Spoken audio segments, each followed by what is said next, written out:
ఎవరు రాయగలరు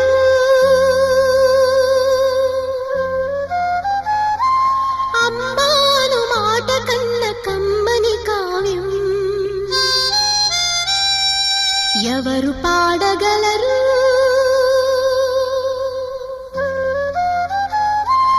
అమ్మ అనురాగం కన్న